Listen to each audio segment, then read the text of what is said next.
Hi, thanks for watching. This is Jessie, and I am going to be reviewing Fairy Tale by Stephen King.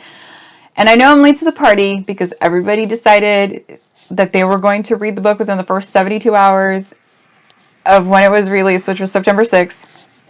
And I was in the middle of the book, so I didn't get started right away. I also don't have a copy with me because I lent it to my sister-in-law, and she is currently reading that. I hope she started it.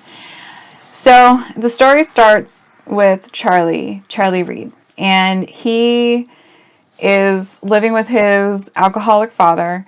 His mother died in a horrific accident. She went to go get chicken for dinner. She was crossing the bridge back from the place she got the chicken to home, and she got hit by a truck that was crossing the bridge. And so at this point, Charlie's devastated. His father has just fallen into alcoholism as a way to cope, which has the further travesty of Charlie feels alone and he's acting out and he has to basically raise himself. We fast forward a little bit. Through the help of numerous people, Charlie's father has kicked the habit. He's been going to AA. He has a sponsor, and he's been sober. He is starting his own business. Charlie's 17, and this is where it kind of really picks up. We do get the backstory, and it was a really well written backstory beginning to this whole novel thing. So Charlie is, I can't remember whether he's on his way to school or on his way home from school, but he hears the dog of the neighborhood Nevercracker. Now, if you don't know who Nevercracker is, go watch Monster House. But if you do know who Nevercracker is, get off my lawn! So, the neighborhood Nevercracker's dog is barking. But it's not the normal aggressive bark that he's used to hearing. It is a desperate bark, almost, I guess. And so he kind of stands there for a minute, trying to listen to see what's going on, and then he hears help. So the man who lives there, Mr. Bowditch, has fallen off a ladder, and he's an elderly gentleman, and he's on the ground. He's obviously broken something, and so Charlie calls 911. They come and they get Mr. Bowditch, and he's really he's doing this whole, no, I don't want you in my house, you're going to go snooping through my stuff, I don't like you kind of thing. But then when they come to take him away, he realizes this is probably going to be an extended stay at the hospital. Charlie's offered to take care of his dog Radar, and he's like, fine, just go into the house, feed him, and leave. Take her out, or her, Radar's a girl. Go into the house, feed her, leave, and take her for a walk so she can go to the bathroom. Don't snoop. And Charlie's like, all right, I guess. So he tells Charlie, if you have to buy more food, I will reimburse you for it when I get out of the hospital. Charlie starts taking care of Radar, and when he takes her out to the backyard on a particular instance, he hears something coming from the shed in the backyard. He starts walking towards it. Radar is going crazy, but he backs away and he doesn't really think much about it. He starts doing things for Mr. Bowditch, because one of the things that we learn about Charlie's situation with his father is that he was so angry with his dad, but he never stopped loving him. He never stopped believing that his dad was going to make it through his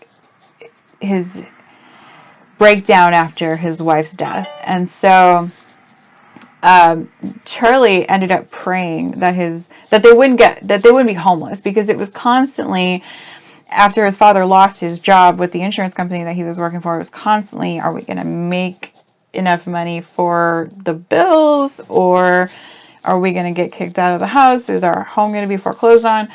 So he prayed, and he promised that if they didn't end up homeless, that he would do a good deed when he was called. And at this point, he believes that Mr. Bowditch is that good deed. So he starts cleaning up a little bit, fixing the fence that needs mended. He goes to see Mr. Bowditch in the hospital, who tells him hey, there's some money in a cookie jar in the kitchen. Get whatever you need to do what you're doing. And it eventually ends up being that Charlie agrees to be Mr. Bowditch's caretaker when he comes home from the hospital, because he's not going to be 100% right off the bat. He's elderly, he's broken stuff, it's become difficult for him to get around. He's in a wheelchair, and so he doesn't want any of the nurses coming with him. He finally agrees that the physical therapist can come once a week, and Charlie's going to take care of him. Charlie, up until this point, has been kind of jock. He plays football and baseball, and he quits baseball. His father isn't really too happy about this, but he lets him do it, and he starts taking care of Mr. Bowditch, and they foster this relationship, and it's that trope, young person, old person, but the old person is Mr. Nevercracker, which makes it interesting and charming, I thought. So Charlie ends up finding some little pellets that he initially thinks are BBs, but they're not BBs, they're gold. And so here we have the treasure that all the fairy tales need to have. So Charlie finds this treasure. He sticks his hand in this pail of gold pellets just to feel it. He doesn't really get this, oh, I need this, I'm money hungry, or anything like that, but just the experience of that much gold and sticking his hands into it is interesting to him. Mr. Bowditch passes away. And when he passes away, he entrusts a portal to Charlie, which is inside the shed in the backyard. Remember, I told you he was taking Radar out and there was a noise in the shed? So Mr. Bowditch leaves Charlie everything. He leaves him the house, his money, his car that nobody's ever seen, so it's in storage. He leaves it all to Charlie, which shocks Charlie and his father, to say the least. But in this letter to Charlie, which he doesn't show his father, he explains that this portal goes to a world where the inhabitants are in need of help, and he says, don't go down there unless you plan on actually completing the task, which is Radar's old, she's having a hard time getting around, she has severe arthritis, and they haven't really given her too long herself. And so Charlie gets it in his head that he's going to take Radar down there and see if he can reverse these issues that she's having. And I'm trying not to give too much away about the story. How fortuitous. His father is going on a retreat with his company, I believe. Or maybe it's his company. He's going on a retreat. And he's going to be away for a week. So Charlie's like, oh my goodness, this is the perfect time for me to tell the people at school that I'm going to be doing charity work so that they won't look for me for a day, and then maybe by the time they realize that I'm not coming back and they contact my dad, maybe I'll be back by then. But he leaves his father a note. He goes down the portal with Radar, and he finds first he finds Dorothy, and Dorothy, he thinks she's disfigured at first. She's gray of complexion, and she has a hard time speaking. I don't think at this point he realizes that they're speaking the same language, but she's having a hard time speaking because her skin has kind of covered her mouth, and she's trying to help him. She gives him some food to take with him, and he's on his way to the next place that he's going to stop. So I'm going to kind of stop here as far as explaining the story, because I don't want to give too much away. But I can tell you that from Rumpelstiltskin to Jack and the Beanstalk to The Lord of the Rings to Game of Thrones to Just any nursery rhyme, any fairy tale, the big names in literature, they all manage to make their way into the story. Granted, most of it's peripheral because you can see where the inspiration would have come from. And so Charlie does wonder, did this author come down here? Is this the inspiration for this person's story?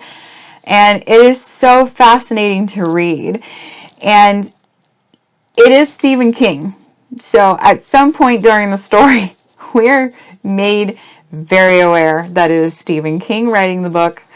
But it was so good. It was so good. I just ate it up, and I can't wait to get it back, because if my 11-year-old doesn't end up reading it, because he did express interest in it, and if I can get my 11-year-old to read Stephen King, I think that maybe he'll be my second bookworm of my 4 kids, because he doesn't like to read a lot. He likes to write stories. He's really into astronomy and science, but he doesn't like to read a lot.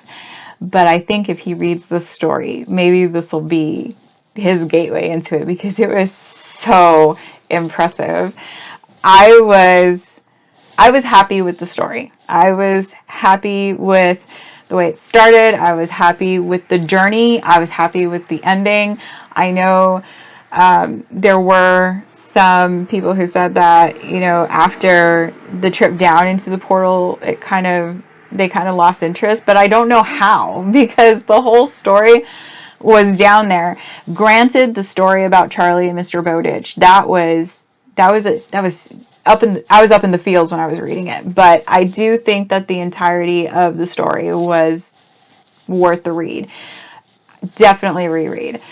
So I did end up giving that 5 stars. I think I said I gave The Devil Takes You Home 5 stars also, so that's 2 5-star reviews. Please don't start thinking that all my reviews are 5-star reviews, because they're not. They were just 2 really well-written books. This one in particular, it was a lot bigger than I thought. When I got the book, I was like, oh goodness, it's so many pages to read right now when I have so much on my plate, because it's about 600 pages. But I flew through it. Oh my goodness, I was reading. Like when I got up in the morning, I was reading in between calls at work, I was reading before I went to bed. I didn't really make too much time for reading anything else, because that was it. I was so involved in the story. I loved it. So I hope you pick this up. If you're not a Stephen King fan, if you've never read Stephen King, maybe this is a book to get you started, because it's not weird. Because I know I've read some Stephen King that was just like, what am I reading? But this was not weird. I mean, this is like a love letter to all the legends, all the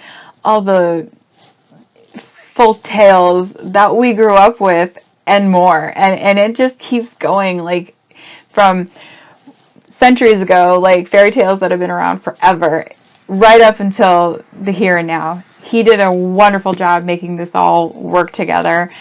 So again, I hope you pick up the book. I hope you read it. I would love to hear what you think about it, unless you've already posted it on YouTube, because I have watched probably all of the reviews of this book. I loved it that much.